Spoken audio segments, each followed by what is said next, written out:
दिल की सिफ्त है, लेकिन इसका फेल उंगलियों से है। अगर कोई शख्स खुशनवीस बनना चाहे तो उसे तकल्लुफ के साथ खुशहती की आदत डालनी चाहिए, ताकि लिखते लिखते खत उसके दिल में नक्श हो जाए।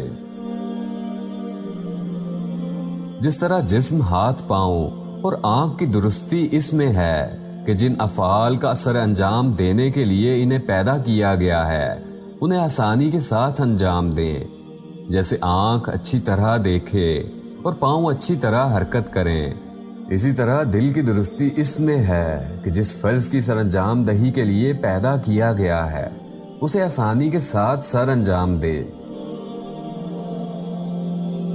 कम खाया करो और ज्यादा देर तक भूखे रहा करो, क्योंकि भूख से दिल ऐसा रकीक हो जाता है कि जिक्र मनाजात की लज्जत हासिल करने लगता है।